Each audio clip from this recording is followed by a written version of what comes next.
Hello ಗೆಳೆಯರಿ, ನಮ್ಮ ಲಾಯ್ಕ್ಸ್ ಪ್ರಸ್ತುತಪಡಿಸುತ್ತಿರುವ ಕನ್ನಡದಲ್ಲಿ ದೈನಂದಿನ ಸುದ್ದಿ ವಿಶ್ಲೇಷಣೆಗೆ ತಮಗೆಲ್ಲರಿಗೂ ಸ್ವಾಗತ. ಇಂದು ನಾವು ನೋಡಲಿದ್ದೇವೆ ಫೆಬ್ರವರಿ 6, 2026 ದಿ ಹಿಂದೂ ಪತ್ರಿಕೆಯಲ್ಲಿರ್ತಕ್ಕಂಥ ಇಂಪಾರ್ಟೆಂಟ್ ಆರ್ಟಿಕಲ್ಸ್ಗಳನ್ನು. ಇವತ್ತಿನ ಮೊದಲನೇ ಆರ್ಟಿಕಲನ್ನು ನೋಡುವಂಥದ್ದಾದರೆ, ಎಕ್ಸ್ಪ್ಲೋಷನ್ ಇನ್ ಇಲ್ಲೀಗಲ್ ಮೇಘಾಲಯ ಮೈನ್ ಕಿಲ್ಸ್ 18. ಈ ಒಂದು ಇಶ್ಯೂ ನಮಗೆ GS ಪೇಪರ್ 2 ನಡಿಯಲ್ಲಿ ಸೋಷಿಯಲ್ ಜಸ್ಟಿಸ್ಗೆ ಸಂಬಂಧಪಟ್ಟಂತೆ ಹಾಗೂ GS ಪೇಪರ್ 3 ಅಂತ ಬಂದಾಗ ಮಿನರಲ್ ರಿಸೋರ್ಸಸ್ ಆಧಾರದ ಮೇಲೆ ಎಕ್ಸ್ಟ್ರಾಕ್ಷನ್ ಮಾಡುವಂಥ ಹಂತದಲ್ಲಿ ಯಾವ ರೀತಿಯಂಥ ಒಂದು ಚಾಲೆಂಜಸನ್ನು ನಾವು ನೋಡ್ತೇವೆ ಅನ್ನುವಂಥ ನಿಟ್ಟಿನಲ್ಲಿ ಈ ಒಂದು ಎಕ್ಸಾಂಪಲನ್ನು ತೆಗೆದುಕೊಳ್ಬೋದು. ಮೇಘಾಲಯದಲ್ಲಿ ರೀಸೆಂಟಾಗಿ ಒಂದು ಇಲ್ಲೀಗಲ್ ಆಗಿರತಕ್ಕಂಥ ಎಕ್ಸ್ಪ್ಲೋಷನ್ನ ಆಧಾರದ ಮೇಲೆ 18 ಜನರ ಸಾವಾಗಿದೆ ಅಂತ ನಾವಿಲ್ಲಿ ನೋಡ್ತಾ ಇದ್ದೀವಿ. ಆಫಿಷಿಯಲ್ ಹೇಳಿರ್ತಕ್ಕಂಥ ಒಂದು ಡೇಟಾ ಆಗಿದೆ. ಈ ಒಂದು ಹಂತದಲ್ಲಿ 2012 ಆದ ಮೇಲೆ ಆಗಿರತಕ್ಕಂಥ ಬಿಗ್ಗೆಸ್ಟ್ ಎಕ್ಸ್ಪ್ಲೋಷನ್ ಅಂತಲೇ ಗಮನ ಹರಿಸ್ಬೋದು. 2012ರಲ್ಲಿ ಮೈನಿಂಗ್ ಆ್ಯಕ್ಟಿವಿಟಿಯ ಮುಖಾಂತರ ಸಾಕಷ್ಟು ಡೆತ್ ಆಗಿರೋದನ್ನು ನೋಡ್ಬೋದು. ಅದರಲ್ಲೂ ಗಾರೋ ಹಿಲ್ ಡಿಸ್ಟಿಕ್ಗೆ ಸಂಬಂಧಪಟ್ಟಂತೆ ಮೈನ್ ಆ್ಯಕ್ಟಿವಿಟಿ ಆಧಾರದ ಮೇಲೆ ಪ್ರಾಬ್ಲಮ್ ಆಗಿತ್ತು. 15 ಸಾವಾಗಿರೋದನ್ನು ನಾವು ಗಮನ ಹರಿಸ್ಬೋದು ಇಲ್ಲಿ ಕೊಟ್ಟಿರ್ತಕ್ಕಂಥ ಡೇಟಾನ ಆಧಾರದ ಮೇಲೆ. ಇದಾದ ನಂತರ 2014ರಲ್ಲಿ ನ್ಯಾಷನಲ್ ಗ್ರೀನ್ ಟ್ರಿಬ್ಯುನಲ್ ಈ ಒಂದು ಇಶ್ಯೂಗೆ ಸಂಬಂಧಪಟ್ಟಂತೆ ಸೀರಿಯಸ್ನೆಸ್ಸನ್ನು ತೋರಿಸುತ್ತೆ. ಕಂಪ್ಲೀಟಾಗಿ ಹಜಾರ್ಡಸ್ ಮೈನಿಂಗ್ ಮೆಥಡ್ಗಳನ್ನು ಬ್ಯಾನ್ ಮಾಡಬೇಕು ಅಂತ ನ್ಯಾಷನಲ್ ಗ್ರೀನ್ ಟ್ರಿಬ್ಯುನಲ್ ಹೇಳೋದಾಗಿ ಗಮನ ಹರಿಸ್ಬೋದು. ಬ್ಯಾನಿಂಗ್ಗೆ ಸಂಬಂಧಪಟ್ಟಂತೆ ಇವರೇ ಇನಿಷಿಯೇಟಿವನ್ನು ತೆಗೆದುಕೊಂಡಿರ್ತಾರೆ, ಬ್ಯಾನ್ ಮಾಡ್ತಾರೆ. ಅದರಲ್ಲೂ ರ್ಯಾಟ್ ಹೋಲ್ ಮೈನಿಂಗ್ ಅಂತ ಬಂದಾಗ ಇದರಿಂದ ನಾವು ಹೆಚ್ಚು ಇಂಪ್ಯಾಕ್ಟನ್ನು ನೋಡ್ತಾ ಇದ್ದೀವಿ. ರ್ಯಾಟ್ ಹೋಲ್ ಮೈನಿಂಗ್ಗೆ ಸಂಬಂಧಿಸಿದಂತೆ ನಾವು ನೋಡಿದಾಗ ಇದೊಂದು ಲೇಬರ್ ಇಂಟೆನ್ಸಿವ್ ಹಜಾರ್ಡಸ್ ಮೆಥಡ್ ಅಂತಲೇ ಗಮನ ಹರಿಸ್ಬೋದು. ಇಲ್ಲಿ ಪ್ರಿಮಿಟಿವ್ ಆಗಿರ್ತಕ್ಕಂಥ ಒಂದು ಮೆಥಡಾಲಜಿಯನ್ನು ಫಾಲೋ ಮಾಡ್ತಾರೆ. ಇಲ್ಲಿ ಕಂಪ್ಲೀಟಾಗಿ ಒಂದು ಟನಲನ್ನು ತೆಗೆದುಕೊಳ್ಳೋದ್ರ ಮುಖಾಂತರ ಅಥವಾ ಒಂದು ಸ್ಮಾಲ್ ಆಗಿರತಕ್ಕಂಥ ಟನಲನ್ನು ಮಾಡೋದ್ರ ಮುಖಾಂತರ 3 to 4 ಫೀಟ್ ಅಷ್ಟು ಡೀಪ್ ಹೋಗ್ತಾರೆ. ಈ ಒಂದು ಹಂತದಲ್ಲಿ ನಾವು ನೋಡಿದಾಗ ವರ್ಕರ್ಸ್ಗಳ ಒಂದು ಇಂಪಾರ್ಟೆನ್ಸನ್ನು ಗಮನ ಹರಿಸ್ಬೋದು. ವರ್ಕರ್ ಇಂಟೆನ್ಸಿವ್ ಆಗಿರ್ತಕ್ಕಂಥ ಮೆಥಡ್ ಅಂತಲೇ ಹೇಳ್ಬೋದು. ಕೋಲನ್ನು ಎಕ್ಸ್ಟ್ರಾಕ್ಷನ್ ಮಾಡೋಂತಕ್ಕಂಥ ಸ್ಥಿತಿಗತಿಗಳನ್ನು ನೋಡ್ಬೋದು. ಒಂದು ಸ್ಮಾಲ್ ಟನಲನ್ನು ತೆಗೆದುಕೊಳ್ಳೋದ್ರ ಮುಖಾಂತರ ಮನುಷ್ಯ ಅದರಲ್ಲಿ ಹೋಗ್ಬಿಟ್ಟು ಒಂದು ಮಿನರಲ್ಸ್ಗಳನ್ನು ಎಕ್ಸ್ಟ್ರಾಕ್ಷನ್ ಮಾಡ್ತಾ ಇರೋದಾಗಿ ಗಮನ ಹರಿಸ್ಬೋದು. ನಾರ್ತ್ ಈಸ್ಟರ್ನ್ ರೀಜನಲ್ಲಿ ಹೆಚ್ಚು ಈ ರೀತಿಯಾದಂಥ ಪ್ರಾಕ್ಟೀಸಸ್ಗಳಿದೆ. ಮೇಘಾಲಯ ಹಾಗೂ ಅಸ್ಸಾಂ ನಡಿನಲ್ಲಿ ರ್ಯಾಟ್ ಹೋಲಿಂಗ್ ಮೈನಿಂಗ್ಗೆ ಸಂಬಂಧಪಟ್ಟಂತೆ ಎಕ್ಸಾಂಪಲ್ಸ್ಗಳನ್ನು ನಾವು ತೆಗೆದುಕೊಳ್ಬೋದು. 2014ರಲ್ಲಿ ಟ್ರಿಬ್ಯುನಲ್ ಕಂಪ್ಲೀಟ್ ಆಗಿ ಬ್ಯಾನ್ ಮಾಡುತ್ತೆ. ಬಿಕಾಸ್ ಸಾಕಷ್ಟು ಫೆಟಾಲಿಟಿ ಆಗ್ತಾ ಇದೆ. ಪರ್ಟಿಕ್ಯುಲರ್ಲಿ ಮಾನ್ಸೂನ್ ಸೀಸನ್ ನಡಿನಲ್ಲಿ ರ್ಯಾಟ್ ಹೋಲ್ ಮೈನಿಂಗಿಂದಾಗಿ ಇಂಪ್ಯಾಕ್ಟ್ ಆಗ್ತಾ ಇದೆ ಅಂತಲೇ ಗಮನ ಹರಿಸೋದ್ರ ಮುಖಾಂತರ 2014ರಲ್ಲಿ ಬ್ಯಾನ್ ಮಾಡಿದ್ದಾರೆ ಅಂತ ನೋಡ್ಬೋದು. ಇದಾದ ನಂತರ 2019ರಲ್ಲಿ ಸುಪ್ರೀಂ ಕೋರ್ಟ್ NGT ಕೊಟ್ಟಿರ್ತಕ್ಕಂಥ ಒಂದು ಜಡ್ಜ್ಮೆಂಟನ್ನು ಅಥವಾ ಈ ಒಂದು ಕನ್ಸರ್ನನ್ನು ಎತ್ತಿ ಹಿಡಿಯುತ್ತೆ ಅಂತ ನೋಡ್ಬೋದು. ಒರಿಜಿನಲಿ ನ್ಯಾಷನಲ್ ಗ್ರೀನ್ ಟ್ರಿಬ್ಯುನಲ್ 2014ರಲ್ಲಿ ಮಾಡಿರುತ್ತೆ. 2019ರಲ್ಲಿ ಸುಪ್ರೀಂ ಕೋರ್ಟ್ ಏನು ಮಾಡುತ್ತೆ, ಕಂಪ್ಲೀಟಾಗಿ ಒಂದು ರ್ಯಾಟ್ ಹೋಲಿಂಗ್ ಮೈನಿಂಗನ್ನು ಮೇಘಾಲಯದಲ್ಲಿ ಬ್ಯಾನ್ ಮಾಡಬೇಕು ಅಂತ ಎತ್ತಿ ಹಿಡಿಯೋದಾಗಿ ಗಮನ ಹರಿಸ್ಬೋದು. ಅಷ್ಟೇ ಅಲ್ಲದೆ 1957ನಲ್ಲಿ ಮೈನ್ಸ್ ಆ್ಯಂಡ್ ಮಿನರಲ್ಸ್ಗೆ ಸಂಬಂಧಪಟ್ಟಂಥ ಒಂದು ಕಾಯ್ದೆ, mains and minerals development and regulation act ಅಂತಲೇ ಹೇಳ್ಬೋದು. ಈ ಒಂದು ಕಾಯ್ದೆ ನಡಿಯಲ್ಲಿ ಇಲ್ಲೀಗಲ್ ಮೈನಿಂಗ್ಗೆ ಸಂಬಂಧಪಟ್ಟಂತೆಯೂ ಸಹ ಸುಪ್ರೀಂ ಕೋರ್ಟ್ ಒಂದು ರೂಲಿಂಗನ್ನು ಮಾಡುತ್ತೆ ಅಂತ ಗಮನ ಹರಿಸ್ಬೋದು. ಭಾರತದಲ್ಲಿ ಯಾವ ರೀತಿಯಾಗಿ ಈ ಒಂದು ಇಲ್ಲೀಗಲ್ ಮೈನಿಂಗ್ ರಿಲೇಟೆಡ್ ಇರುವಂತೆ ಕಾನೂನುಗಳಾಗಿರ್ಬೋದು ಅಥವಾ ನಮ್ಮ ಒಂದು ಜುಡಿಷರಿ ಸಿಸ್ಟಮ್ ಯಾವ ರೀತಿಯಾದಂತಹ ಸ್ಟೇಟ್ಮೆಂಟ್ಸ್ಗಳನ್ನು ಕೊಡ್ತಾ ಇದೆ ಅಂತ. ಅಂತಾರಾಷ್ಟ್ರೀಯವಾಗಿ ಈ ಒಂದು ಇಲ್ಲೀಗಲ್ ಮೈನಿಂಗ್ ಆ್ಯಕ್ಟಿವಿಟಿಯನ್ನು ತಡೆಗಟ್ಟಲಿಕ್ಕೆ ಯಾವುದೇ ರೀತಿಯಾದಂತಹ ಕಾನೂನುಗಳನ್ನು ನಾವು ನೋಡ್ತಾ ಇಲ್ಲ. ಅದರಲ್ಲೂ ರ್ಯಾಟ್ ಹೋಲ್ ಮೈನಿಂಗ್ ಅಂತ ಬಂದಾಗ ಈ ಒಂದು ಇಶ್ಯೂನ ಅಡ್ರೆಸ್ ಮಾಡಲಿಕ್ಕೆ ಅಂತಲೇ ಹೇಳ್ಬೋದು. ಸ್ಪೆಸಿಫಿಕ್ ಆಗಿ ಯಾವುದೇ ರೀತಿಯಂತಹ ಕಾಯ್ದೆನ ನಾವು ಕಾಣ್ತಾ ಇಲ್ಲ. ಇಂಟರ್ನ್ಯಾಷನಲ್ ಲೆವೆಲಲ್ಲಿರುವಂಥ ಒಂದು ರೆಗ್ಯುಲೇಷನ್ಸ್ಗಳು ಜನರಲ್ಲಿ ಇವಾಗ ಸಸ್ಟೈನೇಬಲ್ ಮೈನಿಂಗ್ ಮೆಥಡನ್ನು ಪ್ರಮೋಟ್ ಮಾಡಬೇಕು ಅನ್ನುವಂಥದ್ದಾಗಿ ಹೇಳ್ತವೆ. ವರ್ಕರ್ಗೆ ಸಂಬಂಧಪಟ್ಟಂತೆ ಸೇಫ್ಟಿಯನ್ನು ಒದಗಿಸಬೇಕು ಅನ್ನುವಂಥದ್ದಾಗಿ ಹೇಳುತ್ತೆ. ಮೆಂಬರ್ ಸ್ಟೇಟ್ಸ್ಗಳು ಸಹ ಒಂದು ಸಿಮಿಲರ್ ಪ್ರಾಕ್ಟೀಸಸನ್ನು ಅಡಾಪ್ಟ್ ಮಾಡ್ಕೋಬೇಕು ಅನ್ನುವಂಥ ಇಂಟರ್ನ್ಯಾಷನಲ್ ರೆಗ್ಯುಲೇಷನ್ಸ್ಗಳನ್ನು ನಾವು ಕಾಣ್ಬೋದು. ಹೊರತಾಗಿ ಪ್ರಸ್ತುತವಾಗಿ ರ್ಯಾಟ್ ಹೋಲ್ ಮೈನಿಂಗ್ಗೆ ಸಂಬಂಧಪಟ್ಟಂತೆ ಅಂತಾರಾಷ್ಟ್ರೀಯವಾಗಿ ಯಾವುದೇ ರೀತಿಯಾದಂಥ ಕಾನೂನು ಇಲ್ಲ ಅನ್ನುವಂಥ ಕ್ಲಾರಿಟಿ ಇಂಪಾರ್ಟೆಂಟ್. ಪ್ರಿಲಿಮ್ಸಲ್ಲಿ ಸ್ಟೇಟ್ಮೆಂಟ್ಸ್ಗಳನ್ನು ಕೊಡಬಹುದು. ಇಲ್ಲಿ ರೀಸನ್ಸ್ಗಳು ಯಾವ ರೀತಿಯಾಗಿದೆ ರ್ಯಾಟ್ ಹೋಲ್ ಮೈನಿಂಗ್ ಅಂತ ಬಂದಾಗ, ಯಾಕೆ ಟ್ರೈಬಲ್ ಕಮ್ಯುನಿಟೀಸ್ಗಳು ಇದನ್ನು ಚೂಸ್ ಮಾಡ್ತಾರೆ ಅಂತಂದರೆ, ಪವರ್ಟಿ ಈಸ್ ದ ಬಿಗ್ಗೆಸ್ಟ್ ರೀಸನ್. ಇಲ್ಲಿ ಲಿಮಿಟೆಡ್ ಆಗಿರ್ತಕ್ಕಂತಹ ಲೈವ್ಲಿಹುಡ್ ಆಪ್ಷನ್ ಇರೋದ್ರಿಂದ ಸರ್ವೈವಲ್ಗೋಸ್ಕರ ಡೆಫಿನೆಟ್ಲಿ ಲೋಕಲ್ ಟ್ರೈಬಲ್ ಕಮ್ಯುನಿಟೀಸ್ಗಳು ಏನು ಮಾಡಬೇಕಾಗತ್ತೆ, ರ್ಯಾಟ್ ಹೋಲ್ ಮೈನರ್ ಆಗಿ ಕನ್ವರ್ಟ್ ಆಗುವಂಥ ಸಾಧ್ಯತೆ ಇದೆ. ಅಷ್ಟೇ ಅಲ್ಲದೆ ಕೋಲ್ ಮೈನಿಂಗ್ ಅಂತ ಬಂದಾಗ ಇಮಿಡಿಯೇಟ್ ಆಗಿರ್ತಕ್ಕಂತಹ ಒಂದು ಫಿನಾನ್ಷಿಯಲ್ ಗೇನ್ ಸಿಗುತ್ತೆ. ಡಿಮ್ಯಾಂಡು ಸಹ ಜಾಸ್ತಿ ಇದೆ ಅಂತ ನಿಮಗೆಲ್ಲರಿಗೂ ಗೊತ್ತು. ಕೋಲ್ನ ಒಂದು ಡಿಮ್ಯಾಂಡ್ ಎಷ್ಟು ಮಟ್ಟಿಗಿದೆ ಅಂತ. ಎಕನಾಮಿಕಲಿ ಸಾಕಷ್ಟು ಸ್ಟ್ರಗಲ್ ಇರೋದ್ರಿಂದ ಈ ಒಂದು ಆಪ್ಷನ್ ಚೂಸ್ ಮಾಡ್ತಾರೆ ಅಂತಲೇ ಹೇಳ್ಬೋದು. ಇಲ್ಲೀಗಲ್ಲಾಗಿ ಇವಾಗ ಕೋಲ್ ಯಾಕೆ ಎಕ್ಸ್ಟ್ರಾಕ್ಷನನ್ನು ಮಾಡ್ತಾ ಇದ್ದಾರೆ ಅಂತಂದರೆ ಡೆಫಿನೆಟ್ಲಿ ಅದರ ಒಂದು ಡಿಮ್ಯಾಂಡ್ ಹೆಚ್ಚಾಗಿದೆ ಅಂತ ಹೇಳ್ಬೋದು. ಹಾಗೂ ನಾರ್ತ್ ಈಸ್ಟ್ ರೀಜನ್ ನಡಿನಲ್ಲಿ ಲ್ಯಾಂಡ್ ಓನರ್ಶಿಪ್ ಅಂತ ಬಂದಾಗ ಬಿಗ್ಗೆಸ್ಟ್ ಇಶ್ಯೂ ಏನಂತಂದರೆ ಅಲ್ಲಿ ಲ್ಯಾಂಡ್ ಯಾರಿಗೆ ಬಿಲಾಂಗ್ ಆಗುತ್ತೆ ಅನ್ನುವಂಥ ಕ್ಲಾರಿಟಿಯನ್ನು ನಾವು ನೋಡ್ತಾ ಇಲ್ಲ.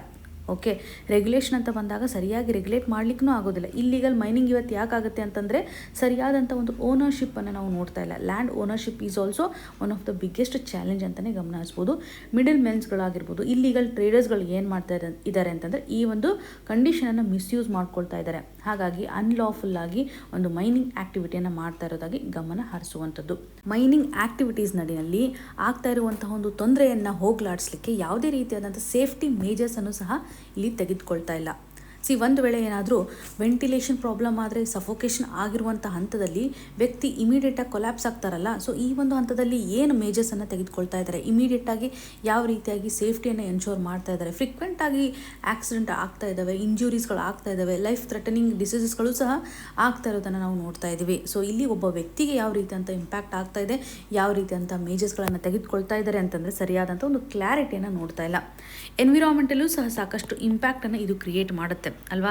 ಇವಾಗ ಇಲ್ಲೀಗಲ್ ಆಗಿ ಮೈನಿಂಗನ್ನು ಮಾಡ್ತಾ ಇದ್ದಾರೆ, ರ್ಯಾಟ್ ಹೋಲಿಂಗ್ ಮೈನಿಂಗನ್ನು ಮಾಡ್ತಾ ಇರೋದ್ರಿಂದ ಡಿಫಾರೆಸ್ಟೇಷನ್ ಕಂಡೀಷನ್ ಆಗ್ತಾ ಇದೆ, ಸಾಯಿಲ್ ಎರೋಜನ್ ಆಗ್ತಾ ಇರೋದನ್ನು ನೋಡ್ತಾ ಇದ್ದೀವಿ. ವಾಟರು ಸಹ ಕಂಟ್ಯಾಮಿನೇಷನ್ ಆಗುತ್ತೆ. ವಾಟರ್ ನಡಿಯಲ್ಲಿ ಪೊಲ್ಯೂಟೆಂಟ್ಗಳ ಒಂದು ಕಾನ್ಸಂಟ್ರೇಷನು ಸಹ ಹೆಚ್ಚಾಗೋದನ್ನು ಗಮನ ಹರಿಸ್ಬೋದು. ಜೊತೆಗೆ ಚೈಲ್ಡ್ ಲೇಬರ್ ಕಂಡೀಷನನ್ನು ಸಹ ಇದು ಕ್ರಿಯೇಟ್ ಮಾಡುತ್ತೆ. ಮಕ್ಕಳನ್ನು ಎಕ್ಸ್ಪ್ಲಾಟೇಷನ್ ಮಾಡಲಿಕ್ಕೆ ಇದೊಂದು ಹಾದಿಯಾಗಿದೆ ಅಂತಲೇ ಗಮನ ಹರಿಸ್ಬೋದು, because of poverty. Rat hole mining ಅನ್ನುವಂಥದ್ದು ಒಂದು ಇಲ್ಲೀಗಲ್ ಪ್ರಾಕ್ಟೀಸ್ ಆಗಿದೆ. ಇದಕ್ಕೆ ಸಂಬಂಧಪಟ್ಟಂಥ ಒಂದು ಜುರಿಸ್ಟ್ರಿಕ್ಷನ್ ಸ್ಟೇಟ್ ಹಾಗೂ ಡಿಸ್ಟ್ರಿಕ್ಟ್ ಅಡ್ಮಿನಿಸ್ಟ್ರೇಷನಲ್ಲಿ ಕಂಡುಬರೋದಾಗಿ ಗಮನ ಹರಿಸ್ಬೋದು. ಸೊ ಒಂದು ಲಾ ಆ್ಯಂಡ್ ಆರ್ಡರನ್ನು ಇಶ್ಯೂ ಮಾಡೋದ್ರ ಮುಖಾಂತರ ಕಂಟ್ರೋಲ್ ಮಾಡಲಿಕ್ಕೆ ಅಥವಾ ಈ ಒಂದು ಇಶ್ಯೂವನ್ನು ಹೋಗಲಾಡಿಸಲಿಕ್ಕೆ ಸ್ಟೇಟ್ ಹಾಗೂ ಡಿಸ್ಟ್ರಿಕ್ಟ್ ಒಂದು ಮೇಜರ್ಸನ್ನು ತೆಗೆದುಕೊಳ್ಬೋದು ಅಂತಲೇ ಗಮನ ಹರಿಸ್ಬೋದು. ಪ್ರಸ್ತುತವಾಗಿ ಯಾವ ರೀತಿಯಾಗಿ ಸುಪ್ರೀಂ ಕೋರ್ಟ್ ಈ ಒಂದು ಇಶ್ಯೂನ ಅಡ್ರೆಸ್ ಮಾಡಿದೆ, ನ್ಯಾಷನಲ್ ಗ್ರೀನ್ ಟ್ರಿಬ್ಯುನಲ್ಲೂ ಸಹ ಬ್ಯಾನ್ ಮಾಡಿರುವಂಥ ಸ್ಥಿತಿಗತಿಗಳನ್ನು ನಾವಿಲ್ಲಿ ಗಮನ ಹರಿಸ್ಬೋದು. Very very important for prelims as well as mains. ಇನ್ನು ಮುಂದಿನದಾಗಿ India Gulf cooperation council nations sign terms of reference for free trade agreement. ಈ ಒಂದು ಇಶ್ಯೂ ನಮಗೆ GS ಪೇಪರ್ 2 ಇಂಟರ್ನ್ಯಾಷನಲ್ ರಿಲೇಷನ್ ಹಾಗೂ GS ಪೇಪರ್ 3 ಅಂತ ಬಂದಾಗ ಎಕಾನಮಿ ನಡಿನಲ್ಲಿ ಎಕ್ಸ್ಟರ್ನಲ್ ಸೆಕ್ಟರ್ ಟ್ರೇಡ್ ನೆಗೋಸಿಯೇಷನ್ ಆಧಾರದ ಮೇಲೆ ಕನೆಕ್ಟ್ ಆಗುತ್ತೆ. ಪ್ರಸ್ತುತವಾಗಿ ಭಾರತ ಮತ್ತು ಗಲ್ಫ್ ಕೋಆಪರೇಷನ್ ಮಧ್ಯೆ ಟ್ರೇಡ್ ನೆಗೋಸಿಯೇಷನ್ ಆಧಾರದ ಮೇಲೆ ಒಂದು ಅಗ್ರಿಮೆಂಟ್ಗೆ ಸೈನನ್ನು ಮಾಡ್ತಾ ಇದ್ದಾರೆ ಅಂತ. ಪ್ರಸ್ತುತವಾಗಿ ಗ್ಲೋಬಲ್ ಲೆವೆಲಲ್ಲಿ ಒಂದು ಟ್ರೇಡ್ ವಾರ್ ನಡೀತಾ ಇದೆ. ಹಾಗಾಗಿ ಭಾರತನೂ ಸಹ ಏನು ಮಾಡ್ತಾ ಇದೆ, ಇವಾಗ ಡೈವರ್ಸಿಫೈಡ್ ಆಗಿರ್ತಕ್ಕಂತಹ ಟ್ರೇಡ್ ಪಾರ್ಟ್ನರ್ಸನ್ನು ಸರ್ಚ್ ಮಾಡ್ತಾ ಇದೆ ಅಂತ ಗಮನ ಹರಿಸ್ಬೋದು. ಈ ಒಂದು ಹುಡುಕಾಟದಲ್ಲಿ ನಾವು ಇವಾಗ ಗಲ್ಫ್ ಕೋಆಪರೇಷನ್ ಕಂಟ್ರೀಸ್ಗಳೊಂದಿಗೆ ನೆಗೋಸಿಯೇಷನ್ ಮಾಡಲಿಕ್ಕೆ ಮುಂದಾಗಿರೋದನ್ನು ಗಮನ ಹರಿಸ್ಬೋದು. ಗಲ್ಫ್ ಕೋಆಪರೇಷನ್ ಕಂಟ್ರೀಸ್ಗಳೊಂದಿಗೆ ನಾವು ಮಾಡ್ತಾ ಇರುವಂಥ ಒಂದು ಟ್ರೇಡ್ ಅಂತ ತೆಗೆದುಕೊಂಡಾಗ ಮರ್ಕೆಂಡೈಸ್ ಟ್ರೇಡ್ ನಡಿಯಲ್ಲಿ, ಗೂಡ್ಸ್ಗೆ ಸಂಬಂಧಪಟ್ಟಂಥ ಟ್ರೇಡ್ ನಡಿನಲ್ಲಿ ಹೆಚ್ಚು ಕಾಂಟ್ರಿಬ್ಯೂಷನನ್ನು ಮಾಡ್ತಾ ಇದೆ. ಲಾರ್ಜೆಸ್ಟ್ ಟ್ರೇಡ್ ಪಾರ್ಟ್ನರ್ ಅಂತಲೇ ಹೇಳ್ಬೋದು when it comes to the merchandise. So ಈ ಒಂದು ಹಂತದಲ್ಲಿ ನಾವು ಯುರೋಪಿಯನ್ ಯೂನಿಯನ್ ಹಾಗೂ US ಎರಡೂ ಸೇರಿಸ್ಬಿಟ್ಟು, ಅಂದರೆ ನಾವು ಇವ್ರ ಜೊತೆ ಮಾಡ್ತಾ ಇರುವಂಥ ಒಂದು ಟ್ರೇಡನ್ನು ಕ್ಯಾಲ್ಕುಲೇಟ್ ಮಾಡಿದಾಗ ಗಲ್ಫ್ ಕಂಟ್ರೀಸ್ಗಳೊಂದಿಗೆ ಮಾಡ್ತಾ ಇರುವಂತಹ ಟ್ರೇಡೇ ಹೆಚ್ಚಾಗುತ್ತೆ ಅಂತ ಹೇಳ್ಬೋದು. ಇದರಿಂದ ಭಾರತದ ಒಂದು ಲಾರ್ಜೆಸ್ಟ್ ಮರ್ಕೆಂಡೈಸ್ ಟ್ರೇಡ್ ಪಾರ್ಟ್ನರ್ ಅಂತಂದರೆ ಗಲ್ಫ್ ಕೋಆಪರೇಷನ್ ಕಂಟ್ರೀಸ್ಗಳಾಗ್ತವೆ. ಸೊ ನಮಗೆ ಒಂದು ಡೈವರ್ಸಿಫೈಡ್ ಪಾರ್ಟ್ನರ್ ಬೇಕಾಗಿದ್ದಾರೆ. ಈ ಒಂದು ನೆಗೋಸಿಯೇಷನ್ ಮುಖಾಂತರ ಎನರ್ಜಿ ಸೋರ್ಸಸ್ಗಳು ಸಿಗುತ್ತೆ. ಇದರಿಂದ ಎನರ್ಜಿ ಸೆಕ್ಯೂರಿಟಿಯನ್ನು ನಾವು ಎನ್ಶೋರ್ ಮಾಡ್ಬೋದು. ನಮ್ಮ ಯೂತ್ಗಳಿಗೂ ಸಹ ಒಂದು ಅಪಾರ್ಚುನಿಟಿ ಸಿಗುತ್ತೆ ಅಂತ ಹೇಳ್ಬೋದು. ಎಜುಕೇಷನ್ ಆಗಿರ್ಬೋದು, ಎಂಪ್ಲಾಯ್ಮೆಂಟ್ ಆಗಿರ್ಬೋದು. ಸೊ ಅವರ ಒಂದು ಲೈವ್ಲಿಹುಡ್ಗೂ ಸಹ ಸಪೋರ್ಟ್ ಆಗುತ್ತೆ ಅಂತ ಗಮನ ಹರಿಸ್ಬೋದಲ್ವಾ. ಜೊತೆಗೆ ಇನ್ವೆಸ್ಟ್ಮೆಂಟು ಸಹ ಹೆಚ್ಚಾಗುವಂಥ ಸಾಧ್ಯತೆ ಇರುತ್ತೆ. ಸಾಕಷ್ಟು ಸೆಕ್ಟರ್ಸ್ ನಡಿನಲ್ಲಿ ಹೂಡಿಕೆ ಒಂದು ಅವಶ್ಯಕತೆ ಇದೆ. ಹಾಗಾಗಿ ಇನ್ವೆಸ್ಟ್ಮೆಂಟ್ನ ಒಂದು ಕಾಂಟ್ರಿಬ್ಯೂಷನ್ ಫ್ಯೂಚರ್ ಡೇಸಲ್ಲಿ ಆಗುತ್ತೆ. ಫ್ರೀ ಟ್ರೇಡ್ ಅಗ್ರಿಮೆಂಟ್ ಅಂತ ಬಂದಾಗ ನಮಗೆ ಒಂದು ಬೆನಿಫಿಟ್ ಸಿಗುತ್ತೆ ಅಂತಲೇ ಗಮನ ಹರಿಸ್ಬೋದು. ಹಾಗೂ ಪ್ರಿಲಿಮ್ಸ್ ಪರ್ಸ್ಪೆಕ್ಟಿವ್ ಅಂತ ಬಂದಾಗ ಗಲ್ಫ್ ಕೋಆಪರೇಷನ್ ಕೌನ್ಸಿಲ್ಗೆ ಸಂಬಂಧಪಟ್ಟಂಥ ಕೆಲವು ಇನ್ಫಾರ್ಮೇಷನ್ಸ್ಗಳು ನಿಮಗೆ ಕ್ಲಿಯರ್ ಆಗಿ ಗೊತ್ತಿರಬೇಕು. ಈ ಒಂದು ಕೌನ್ಸಿಲ್ನ ಇಂಟೆನ್ಷನ್ ಯಾವ ರೀತಿಯಾಗಿದೆ ಅಂತ. 1981ನಲ್ಲಿ ಗಲ್ಫ್ ಕೋಆಪರೇಷನ್ ಕೌನ್ಸಿಲ್ ಎಸ್ಟಾಬ್ಲಿಷ್ ಆಗಿರೋದನ್ನು ನಾವು ನೋಡ್ತಾ ಇದ್ವಿ. 6 ಅರಬ್ ಸ್ಟೇಟ್ಸ್ಗಳನ್ನು ಒಳಗೊಂಡಂಥ ಈ ಒಂದು ಗ್ರೂಪಿಂಗ್ ಒಂದು ಶೇರ್ಡ್ ಹೆರಿಟೇಜನ್ನು ತೋರಿಸುತ್ತೆ ಅಂತ ಹೇಳ್ಬೋದು. ಯಾರ್ಯಾರಿದ್ದಾರೆ ಮೆಂಬರ್ಸ್ಗಳು ಅನ್ನೋವಂಥದ್ದಾದರೆ ಇಲ್ಲಿ ನೋಡ್ಬೋದು. ಸೌದಿ ಅರೇಬಿಯಾದ ಒಂದು ಪ್ರೆಸೆನ್ಸ್ ಇದೆ, ಒಮನ್ ಆಗಿರ್ಬೋದು, UAE ಹಾಗೂ ಕತರ್, ಬಹರೇನ್, ಕುವೈತ್. ಈ 6 ಕಂಟ್ರೀಸ್ಗಳು ವೆರಿ ವೆರಿ ಇಂಪಾರ್ಟೆಂಟ್ ಕೇಳ್ತಾರೆ ಪ್ರಿಲಿಮ್ಸಲ್ಲಿ, ಸಾಕಷ್ಟು ನ್ಯೂಸಲ್ಲಿ ಇರೋದ್ರಿಂದ ಗಲ್ಫ್ ಕೋಆಪರೇಷನ್ ಕೌನ್ಸಿಲ್ಗೆ ಸಂಬಂಧಪಟ್ಟಂತೆ ಮಿಸ್ ಮಾಡಬೇಡಿ. ಯೆಮನ್ ಇಲ್ಲಿ ಇಲ್ಲ, ಕ್ಲಿಯರಾಗಿ ನೆನ್ಪಿಟ್ಕೊಳ್ಳಿ. ಯೆಮನ್ ಇದೆ ಅಂತ ಅನ್ಕೋಬಹುದು ನೀವು, ಯೆಮನ್ ಇಲ್ಲ. ಸೊ ಯಾವ ರೀತಿಯಾದಂಥ ಕಂಟ್ರೀಸ್ಗಳಿದ್ದಾವೆ? Saudi Arabia, UAE, Bahrain, Qatar, Kuwait ಹಾಗೂ ಒಮನ್, ವೆಸ್ಟ್ ಏಷ್ಯಾದಲ್ಲಿರ್ತಕ್ಕಂಥ ಈ ಕಂಟ್ರೀಸ್ಗಳನ್ನು ನಾವು ನೋಡ್ತಾ ಇದ್ದೀವಿ. ಸೊ ಈ ಒಂದು ಗ್ರೂಪಿಂಗ್ ಯಾಕೆ ಎಸ್ಟಾಬ್ಲಿಷ್ ಆಗಿತ್ತು ಅಥವಾ ಇದರ ಒಂದು ಆಬ್ಜೆಕ್ಟಿವ್ ಯಾವ ರೀತಿಯಾಗಿದೆ ಅಂತಂದರೆ, ಒಂದು ಪೊಲಿಟಿಕಲ್ ಆಗಿರ್ಬೋದು, ಎಕನಾಮಿಕಲ್ ಆಗಿರ್ಬೋದು, ಕಲ್ಚರಲ್ ಅಲೈನ್ಮೆಂಟನ್ನು ತರಲಿಕ್ಕೆ ಈ ಒಂದು ಕೋಆಪರೇಷನನ್ನು ಗಮನ ಹರಿಸುವಂಥದ್ದು. ಸೊ ಇದರಿಂದ ಅವರು ಒಂದು ಟ್ರೈಬಲ್ ಲಿಂಕನ್ನು ಎಸ್ಟಾಬ್ಲಿಷ್ಮೆಂಟ್ ಮಾಡುವಂಥದ್ದಾಗಿರ್ಬೋದು, ಅಥವಾ ಇಸ್ಲಾಮಿಕ್ ವ್ಯಾಲ್ಯೂಸನ್ನು ಎತ್ತಿ ಹಿಡಿಯುವಂಥದ್ದಾಗಿರ್ಬೋದು, ಮ್ಯೂಚುವಲ್ ಸೆಕ್ಯೂರಿಟಿಗೆ ಸಂಬಂಧಪಟ್ಟಂತೆಯೂ ಸಹ ಒಂದು ಡೆವಲಪ್ಮೆಂಟಲ್ ಗೋಲನ್ನು ಇಟ್ಕೊಂಡಿದ್ದಾರೆ ಅಂತ ಗಮನ ಹರಿಸುವಂಥದ್ದು. ಸೊ ಇನ್ಸ್ಟಿಟ್ಯೂಷನಲ್ ಫ್ರೇಮ್ವರ್ಕ್ ಅಂತ ಬಂದಾಗ ಸೌದಿ ಅರೇಬಿಯಾದ ರಿಯಾದಲ್ಲಿ ಹೆಡ್ ಕ್ವಾರ್ಟರನ್ನು ನೋಡ್ತಾ ಇದ್ದೀವಿ ಅಂತ ಕ್ಲಿಯರ್ ಆಗಿ ಗೊತ್ತಿರಲಿ. 2016 ಪ್ರಿಲಿಮಿನರಿ ಎಕ್ಸಾಮಿನೇಷನಲ್ಲಿ ಆಲ್ರೆಡಿ ಈ ಒಂದು ಕ್ವಶನನ್ನು ಕೇಳಿದ್ದಾರೆ. ಹಾಗಾಗಿ ಇದು ವೆರಿ ವೆರಿ ಇಂಪಾರ್ಟೆಂಟ್ ಆಗುತ್ತೆ. ಇನ್ನು ಮುಂದಿನದಾಗಿ DAC2 acquisition of Rafale ahead of Macron visit. ಈ ಒಂದು ಇಶ್ಯೂವನ್ನು GS ಪೇಪರ್ 2 ಇಂಟರ್ನ್ಯಾಷನಲ್ ರಿಲೇಷನ್ ಹಾಗೂ GS ಪೇಪರ್ 3 ನಡಿಯಲ್ಲಿ ಡಿಫೆನ್ಸ್ ಸೆಕ್ಟರ್ಗೆ ಸಂಬಂಧಪಟ್ಟಂತೆ ಕನೆಕ್ಟ್ ಮಾಡ್ಬೋದು. ಆರ್ಟಿಕಲ್ನ ಕಂಟೆಕ್ಸ್ಟ್ ಯಾವ ರೀತಿಯಾಗಿದೆ ಅಂತಂದರೆ, ಫೆಬ್ರವರಿ 2nd ವೀಕ್ ನಡಿನಲ್ಲಿ ಆರ್ಟಿಫಿಷಿಯಲ್ ಇಂಟೆಲಿಜೆನ್ಸ್ ಸಮಿಟನ್ನು ಕಂಡಕ್ಟ್ ಮಾಡಲಿದ್ದಾರೆ. ಈ ಒಂದು ಸಮಿಟ್ ನಡಿಯಲ್ಲಿ ಫ್ರೆಂಚ್ ಪ್ರೆಸಿಡೆಂಟ್ ಆಗಿರ್ತಕ್ಕಂಥ ಇಮ್ಯಾನ್ಯುಯಲ್ ಮ್ಯಾಕ್ರಾನ್ ಅವರು ಪಾರ್ಟಿಸಿಪೇಷನನ್ನು ಮಾಡಲಿದ್ದಾರೆ. ಭಾರತದ ರಿಪ್ರೆಸೆಂಟೇಟಿವ್ ಆಗಿರ್ತಕ್ಕಂಥ ಡಿಫೆನ್ಸ್ ಅಕ್ವಿಸಿಷನ್ ಕೌನ್ಸಿಲ್ನ ಚೇರ್ಪರ್ಸನ್ ಡಿಫೆನ್ಸ್ ಮಿನಿಸ್ಟರ್ ಆಗಿರುವಂತಹ ರಾಜನಾಥ್ ಸಿಂಗ್ ಅವರ ಪಾರ್ಟಿಸಿಪೇಷನನ್ನು ಗಮನಿಸ್ಬೋದು. ಈ ಒಂದು ಸಮಿಟ್ ನಡಿಯಲ್ಲಿ ಎರಡೂ ರಾಷ್ಟ್ರಗಳ ಮಧ್ಯೆ ಒಂದು ಡಿಫೆನ್ಸ್ ರಿಲೇಟೆಡ್ ಇರುವಂತೆ ಆರ್ಮ್ಡ್ ಫೋರ್ಸಸ್ಗೆ ಸಂಬಂಧಪಟ್ಟಂತೆ ಆಪರೇಷನ್ ಕೆಪಾಬಿಲಿಟೀಸನ್ನು ಎನ್ಹ್ಯಾನ್ಸ್ ಮಾಡಬೇಕು ಅನ್ನುವಂಥದ್ದು ಹಾಗೂ ಒಂದು ಪ್ರೊಕ್ಯೂರ್ಮೆಂಟ್ ಪ್ರಪೋಸಲ್ನೂ ಸಹ ಇಲ್ಲಿ ಇಡಬೇಕು ಅನ್ನುವಂಥ ನಿಟ್ಟಿನಲ್ಲಿ ಡಿಸ್ಕಷನ್ ಮಾಡಲಿದ್ದಾರೆ. ಸೊ ಎಕ್ಸಾಮಿನೇಷನ್ ಪರ್ಸ್ಪೆಕ್ಟಿವಲ್ಲಿ ಡಿಫೆನ್ಸ್ ಅಕ್ವಿಸಿಷನ್ ಕೌನ್ಸಿಲ್ಗೆ ಸಂಬಂಧಪಟ್ಟಂತೆಯೂ ಸಹ ಇವಾಗ ಕ್ವಶನ್ ಬರ್ತಕ್ಕಂಥ ಸಾಧ್ಯತೆ ಹೆಚ್ಚು.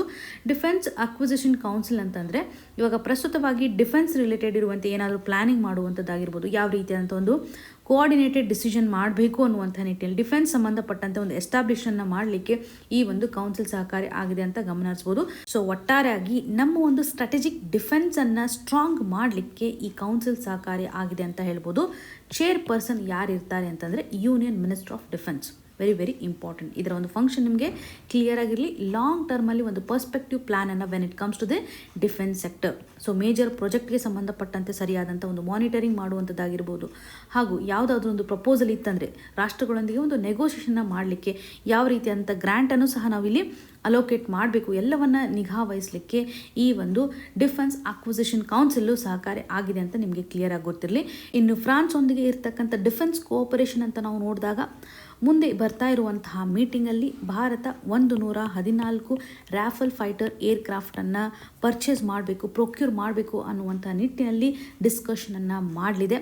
ಹಾಗೂ ಭಾರತ ಒಂದು ಡೊಮೆಸ್ಟಿಕ್ ಡಿಫೆನ್ಸ್ ಮ್ಯಾನುಫ್ಯಾಕ್ಚರನ್ನು ಸಹ ಎನ್ಹ್ಯಾನ್ಸ್ ಮಾಡಬೇಕು, ನಮ್ಮೊಂದು ಕೆಪಾಬಿಲಿಟಿಯನ್ನು ಸಹ ಎನ್ಹ್ಯಾನ್ಸ್ ಮಾಡಬೇಕು. ನಿಯರ್ಲಿ 30 to 40% ಇಂಡಿಜಿನಿಯಸ್ ಕಂಟೆಂಟನ್ನು ಹೊಂದಿರತಕ್ಕಂತಹ ಏರ್ಕ್ರಾಫ್ಟ್ಗಳ ಒಂದು ಮ್ಯಾನುಫ್ಯಾಕ್ಚರಿಂಗನ್ನು ಮಾಡಬೇಕು ಅನ್ನುವಂಥ ಒಂದು ಪ್ರಪೋಸಲನ್ನು ಸಹ ಇಲ್ಲಿ ಇಡಲಿದೆ. AI ಸಮಿಟ್ನಲ್ಲಿ ಯಾವ ರೀತಿಯಾದಂಥ ಒಂದು ಚೇಂಜಸ್ಗಳು ಆಗ್ತವೆ. ಸೊ ಈ ಒಂದು ಸಮಿಟ್ ನಡಿಯಲ್ಲಿ ಬ್ರೆಜಿಲ್, ಸ್ವಿಟ್ಜರ್ಲ್ಯಾಂಡ್, ಗ್ರೀಸ್ ಹಾಗೂ ಸ್ಪೇನ್, ಫಿನ್ಲ್ಯಾಂಡ್ ಈ ರೀತಿಯಂಥ ರಾಷ್ಟ್ರಗಳು ಸಹ ಪಾರ್ಟಿಸಿಪೇಷನನ್ನು ಮಾಡ್ತಾ ಇದ್ದಾವೆ ಅಂತ ಗಮನಿಸ್ಬೋದು. ಪ್ರಸ್ತುತವಾಗಿ DACದ ಒಂದು ಫಂಕ್ಷನನ್ನು ಕ್ಲಿಯರಾಗಿ ನೆನ್ಪಿಟ್ಕೊಳ್ಳಿ. ಹಾಗೂ ಸಮಿಟಲ್ಲಿ ಯಾವ ರೀತಿಯಾದಂಥ ಔಟ್ಕಮ್ ಬರುತ್ತೆ ಅನ್ನೋದರ ಆಧಾರದ ಮೇಲೆ ನಾವು ಮತ್ತೆ ಅಪ್ಡೇಷನನ್ನು ಮಾಡೋಣ. ಪ್ರಿಲಿಮ್ಸ್ ಪರ್ಸ್ಪೆಕ್ಟಿವ್ ಅಂತ ಬಂದಾಗ DACದ ಒಂದು ಫಂಕ್ಷನ್ ಯಾವ ರೀತಿಯಾಗಿದೆ, ಇದರ ಒಂದು ಚೇರ್ಮನ್ ಯಾವ ರೀತಿಯಾಗಿದ್ದಾರೆ ಅಂತ ನಾವಿಲ್ಲಿ ಕ್ಲಿಯರಾಗಿ ಅರ್ಥ ಮಾಡ್ಕೋಬೋದು. ಇನ್ನು ಮುಂದಿನದಾಗಿ intent and outcome. India must match its climate ambitions with higher allocations. ಈ ಒಂದು ಇಶ್ಯೂ ನಮಗೆ GS ಪೇಪರ್ 2 ಬಜೆಟ್ ಅಲೋಕೇಶನ್ಸ್ ಹಾಗೂ GS ಪೇಪರ್ 3 ಅಂತ ಬಂದಾಗ ಕ್ಲೈಮೇಟ್ ಚೇಂಜ್ಗೆ ಸಂಬಂಧಪಟ್ಟಂತೆ ಕನೆಕ್ಟ್ ಮಾಡ್ಬೋದು.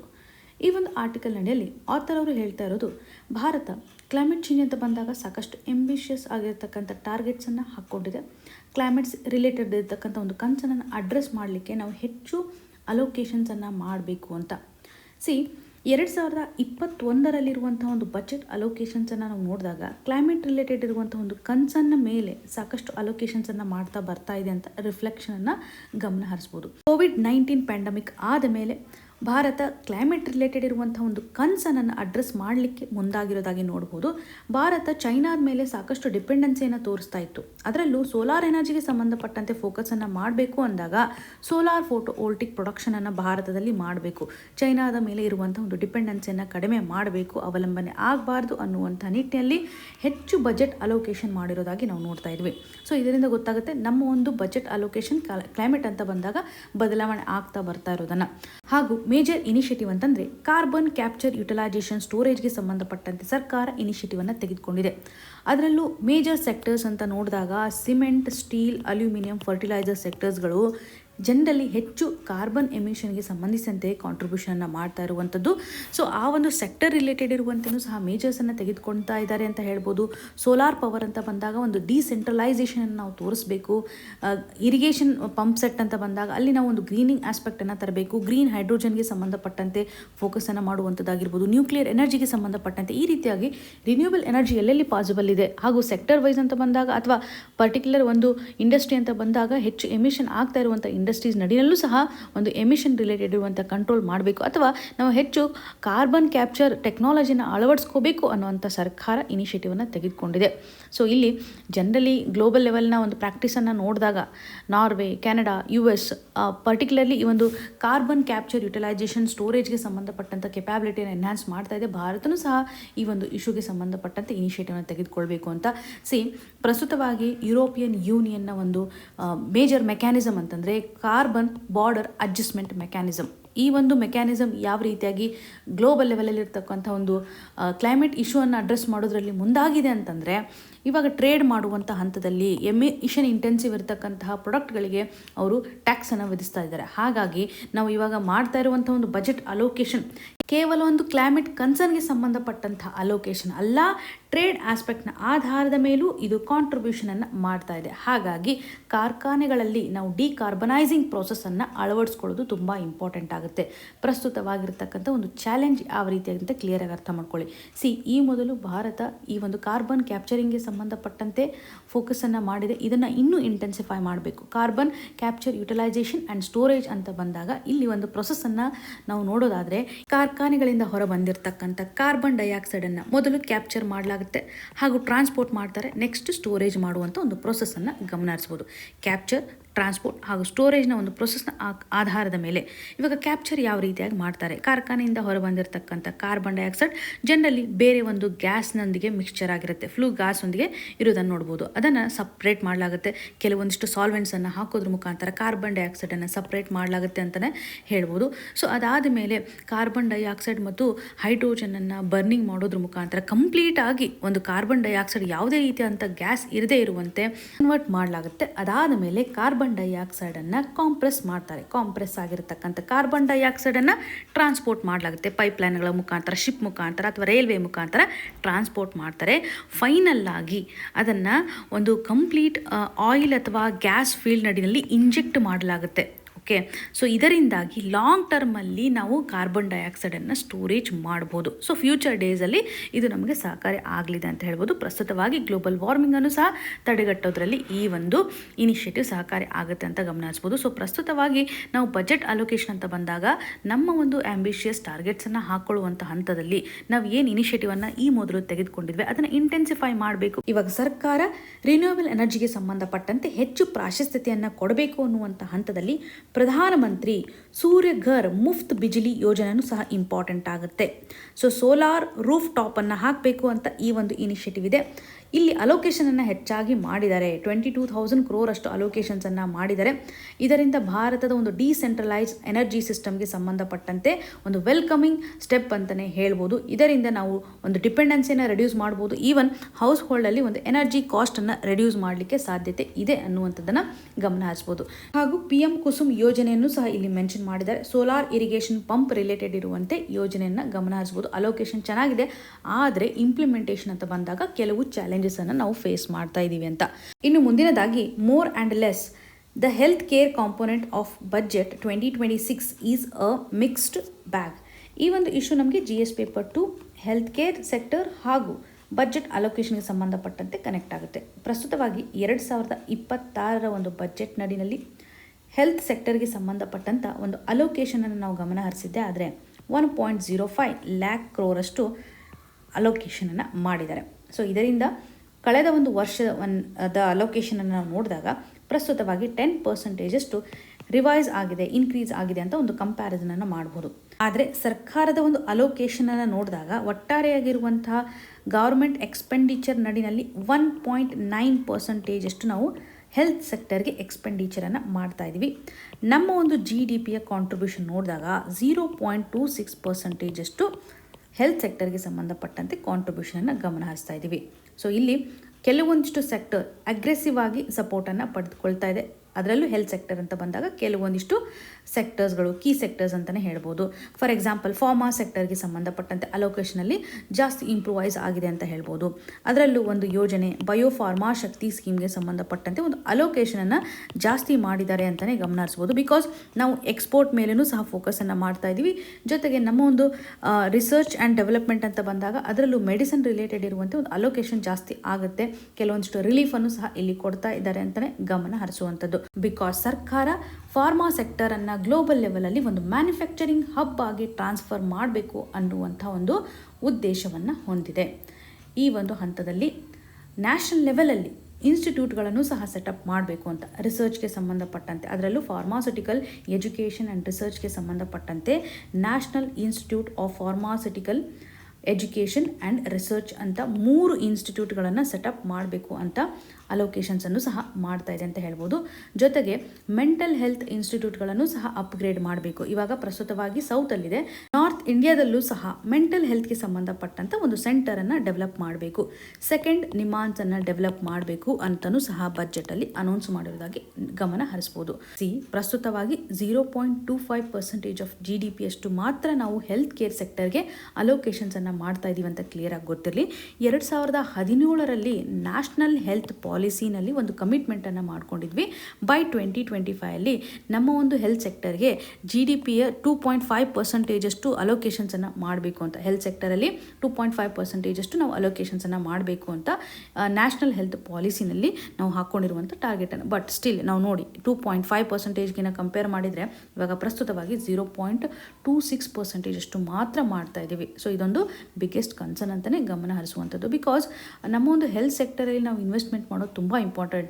ಸಾಕಷ್ಟು ವಲ್ನರಬಲ್ ಪಾಪ್ಯುಲೇಷನ್ಗೆ ಬೇಕಾಗಿರುವಂಥ ಇನಿಷಿಯೇಟಿವನ್ನು ತೆಗೆದುಕೊಳ್ಬೇಕಾಗತ್ತೆ, ಮಕ್ಕಳಿಗೆ ಸಂಬಂಧಪಟ್ಟಂತೆ ಅಥವಾ ಮಹಿಳೆಯರಿಗೆ ಸಂಬಂಧಪಟ್ಟಂತೆ, ಓಲ್ಡ್ ಏಜ್ಗೆ ಸಂಬಂಧಪಟ್ಟಂತೆ. ಸೊ ಇಲ್ಲಿ ಸರ್ಕಾರ ಫಾರ್ಮಾ ಸೆಕ್ಟರ್ ಅಂತ ಬಂದಾಗ ಇಲ್ಲಿ ನಾವು ಹೆಚ್ಚು ಮ್ಯಾನುಫ್ಯಾಕ್ಚರಿಂಗ್ ಮಾಡೋದ್ರ ಮುಖಾಂತರ ಅಫೋರ್ಡೆಬಲ್ ಆಗಿರ್ತಕ್ಕಂಥ ಮೆಡಿಸಿನ್ಸನ್ನು ಪ್ರೊವೈಡ್ ಮಾಡ್ಬೋದು ಅನ್ನುವಂಥ ನಿಟ್ಟಿನಲ್ಲಿ, ಜೊತೆಗೆ ಹೆಚ್ಚಿನ ಪ್ರಮಾಣದಲ್ಲಿ ನಾವು ಎಕ್ಸ್ಪೋರ್ಟನ್ನು ಮಾಡಬಹುದು. ಇದು ಲಾಂಗ್ ಟರ್ಮಲ್ಲಿ ಒಂದು ಬೆನಿಫಿಟನ್ನು ತೋರಿಸುತ್ತೆ ಅಂತ ಗಮನ ಹರಿಸುವಂಥದ್ದು. ಜೊತೆಗೆ ಫಿಸ್ಕಲ್ ಡೆವಲ್ಯೂಷನ್ ಅಥವಾ ಟ್ಯಾಕ್ಸ್ ಡೆವಲ್ಯೂಷನ್ ಅಂತ ಬಂದಾಗ ಸ್ಟೇಟ್ ಗೌರ್ಮೆಂಟ್ಗೂ ಸರಿಯಾದಂತಹ ಒಂದು ದುಡ್ಡು ಸಿಗ್ತಾ ಇದೆ. ಅವರು ಸಹ ಹೆಲ್ತ್ ಸೆಕ್ಟರ್ಗೆ ಸಂಬಂಧಪಟ್ಟಂತೆ ಒಂದು ಅಲೋಕೇಶನನ್ನು ಮಾಡ್ಬೋದು, ಲಿಟಲ್ ಬಿಟ್ ರಿಲೀಫ್ ಅನ್ನುವಂಥದ್ದಾಗಿಯೂ ಸಹ ಆಥರ್ ಅವರು ಆರ್ಗ್ಯುಮೆಂಟ್ ಮಾಡ್ತಾ ಇದ್ದಾರೆ. ಇಲ್ಲಿ ನಿಮಗೊಂದು ಸಿಂಪಲ್ ಪ್ರಶ್ನೆಯನ್ನು ಕೇಳುವಂಥದ್ದಾದರೆ, ಹೆಲ್ತ್ ಇವತ್ತು ಯಾವ ಲಿಸ್ಟಲ್ಲಿ ಇನ್ಕ್ಲೂಡ್ ಆಗಿದೆ? Union, state or concurrent list, 3 ಲಿಸ್ಟ್ನಲ್ಲಿ ಯಾವ ಲಿಸ್ಟಲ್ಲಿ ನಾವು ಹೆಲ್ತನ್ನು ಇನ್ಕ್ಲೂಡ್ ಮಾಡಿರೋದಾಗಿ ನೋಡ್ತಾ ಇದ್ದೀವಿ ಅಂತ ಕಮೆಂಟ್ ಸೆಕ್ಷನಲ್ಲಿ ಮೆನ್ಷನ್ ಮಾಡಿ. ನಿಮ್ಗೆ ಏನೇ ಕನ್ಸರ್ನ್ ಇದ್ರೂ ಸಹ ನಮಗೆ ಕಮೆಂಟ್ನ ಮುಖಾಂತರ ತಿಳಿಸಿಕೊಡಿ ಅಂತ ಹೇಳ್ತಾ ಆಲ್ ದ ವೆರಿ ಬೆಸ್ಟ್. ಧನ್ಯವಾದಗಳು.